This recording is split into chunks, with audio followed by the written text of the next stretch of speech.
अखाड़ों में शाही स्नान की वरीयता क्यों बनाई गई है? ये एक बड़ा इंपॉर्टेंट प्रश्न है।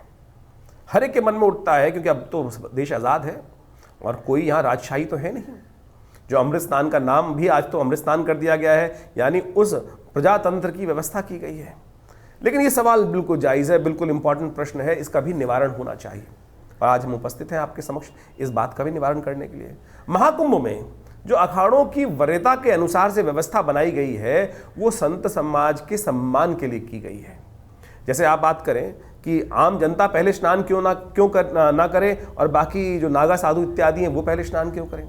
स्नान के दौरान आप देखते होंगे बहुत सारे मन में प्रश्न भी उठता होगा, साधु सन्यासी इत्यादि ठाट बाट से राजाओं के साथ तरह रहते हुए उसको स्नान करने आते हैं, और इसी को वो शब्द जोड़ दिया गया था राजशाही।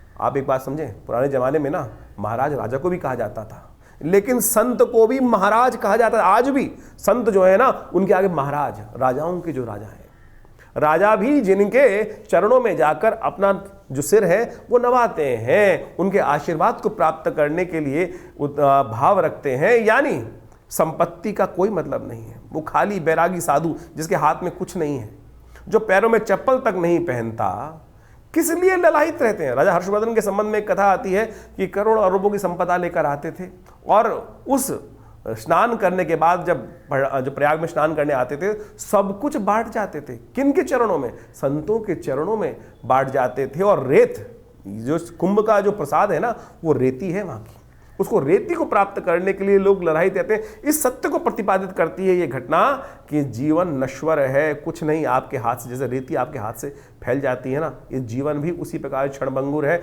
आपके हाथ से निकल जाएगा। शाही स्नान को लेकर अखाड़ों के बीच में कई बार संघर्ष भी होता था वरीयता प्राप्त करने के लिए। तो उसके लिए जो पुराना जमाना था, उस समय के राजाओं ने ये व्यवस्था बनाई कि भाई एक व्यवस्था के अनुसार से आप निष्कर्ष कर लें आपस में, क्योंकि क्या है, राम नाम की लूट है, लूट सके तो लूट। उसमें क्या है कि अब व्यवस्था घाट होते थे, घाट में जाकर कौन सबसे पहले, तो सन्यासियों को तो सबसे पहले देने की व्यवस्था बनाई जानी ही चाहिए ना, कि वो विरक्त होकर आ गया है परमात्मा के समर्पण के लिए, सन्यास ले चुका है, संसार के समस्त लोभ, धन इत्यादि, स्त्री इत्यादि, वो सब चीज़ें छोड़कर आया है, तो वो परमात्मा की शरण में सबसे पहले जाए और उस पुण्य को प्राप्त करने का प्रयास करे। एक बात और समझ लें, ये जो पहले और दूसरे की बात है ना, इसको तो आप सबसे पहले मन से हटाने का प्रयास है। हमारी समस्या क्या होती है, मुहूर्त मुहूर्त मुहूर्त। आज की तारीख में मुहूर्त के चक्कर में हम फंस जाते हैं। अब जैसे जो इस कुंभ के अंदर बहुत सारे मुहूर्त निकलते हैं, जो आप मान के सबसे पहले मकर संक्रांति का आया, फिर मौनी अमावस्या का आया, उसके बाद बसंत पंचमी का स्नान आएगा,